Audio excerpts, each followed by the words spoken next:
नमस्कार दोस्तों। जैसा कि आप सब जानते हैं कि 29 मार्च 2025 को कर्क लगन वालों की ढैया समाप्त हो चुकी है।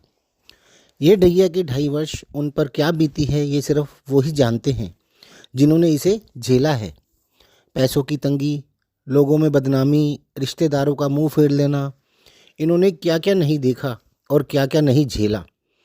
17 जनवरी 2023 से 29 मार्च 2025 तक का यह समय कर्क लगन व कर्क राशि वालों के लिए ढैया का समय रहा था और इस समय में इन्होंने काफ़ी हद तक दुनिया को पहचान लिया होगा।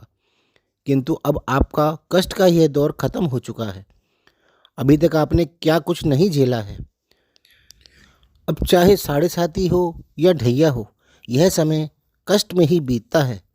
कई बार तो पैसे पैसे के लिए मोहताज भी होना पड़ता है। कर्जे वाले सर पे खड़े हो जाते हैं, कोर्ट केस तक हो जाते हैं।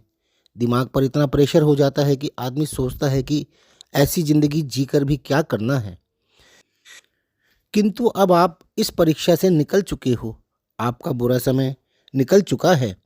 अब आप धीरे धीरे राहत महसूस कर रहे होंगे। आपका खोया हुआ मान सम्मान आपको वापस मिलेगा। आपकी ज़िंदगी पर छाया अंधेरा छटना शुरू हो चुका है। आप धीरे धीरे सब चीज़ें रिकवर भी कर रहे होंगे। शनि 29 मार्च 2025 से आपके अष्टम भाव यानी कुंभ राशि से निकलकर मीन राशि में आ चुके हैं और यहाँ पर 3 जून 2027 तक रहने वाले हैं। इस बीच ना तो आपकी कोई ढैया है और ना ही कोई साढ़े साती है। और शनि का इस समय आपके नवम भाव में गोचर बहुत ही अच्छा रहने वाला है, जो कि आपके भाग्य का भाव है, पितरों का भाव है, विदेश यात्रा व उच्च शिक्षा का भाव है, धर्म व समाज का भी भाव यही है। अभी तक आपका भाग्य आपका साथ नहीं दे पा रहा था, जिस वजह से आप स्वयं को बंधा हुआ महसूस कर रहे थे। किंतु अब आपको भाग्य का पूरा साथ मिलेगा। आपके कार्यों में आ रही रुकावटें खत्म होंगी। पिता का साथ व पितरों का आशीर्वाद मिलेगा। विदेश जाने के अवसर भी मिलेंगे। धार्मिक व सामाजिक कार्यों में आपकी रुचि बढ़ेगी तथा आप उसमें बढ़ चढ़कर हिस्सा भी लेंगे। 3 जून 2027 को शनि आपके नवम भाव यानी मीन राशि से निकलकर मेष राशि यानी आपके दशम भाव में आ जाएंगे।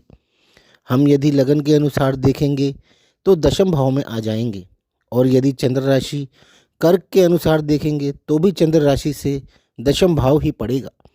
तो हम चंद्र राशि को ही लगन बनाकर उसके अनुसार ही देखते हैं।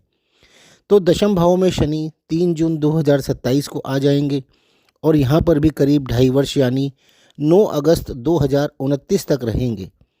हम यदि काल पुरुष की कुंडली के अनुसार देखें तो दशम भाव व एकादश भाव के स्वामी स्वयं शनि ही हैं और दशम भाव कर्म भाव होता है, आपके पुरुषार्थ का भाव होता है, सरकारी कार्यों का भाव होता है और शनि स्वयं सरकार के कारक भी होते हैं।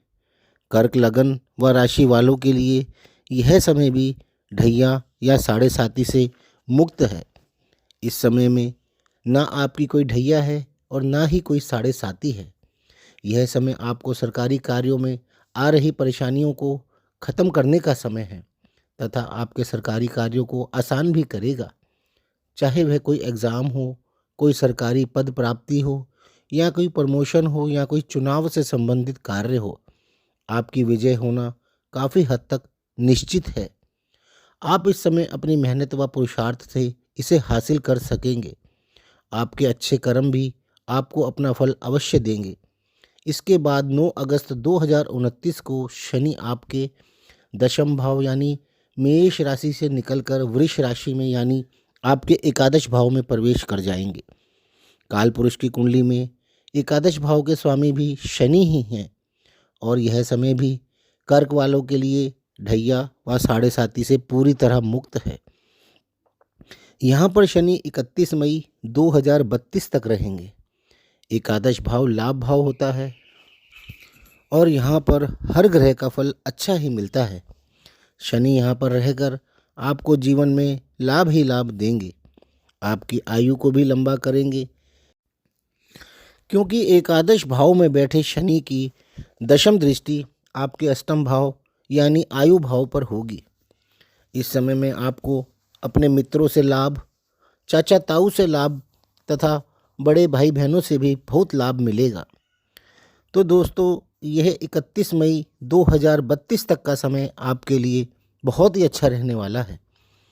इस बीच ना तो आपकी कोई ढैया है और ना ही कोई साढ़े साती है। शनि का भी आप पर पूरा पूरा आशीर्वाद रहेगा और इस बीच आप अपने कर्म अच्छे रखिएगा, क्योंकि 31 मई 2032 से आपकी 7.5 साल के लिए साढ़े साती शुरू हो जाएगी।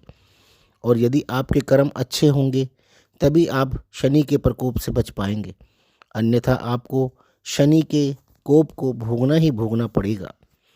तो दोस्तों, ये थी कर्क लगन व कर्क राशि वालों की 5 साल की भविष्यवाणी।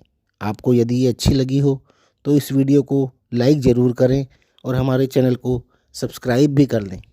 धन्यवाद।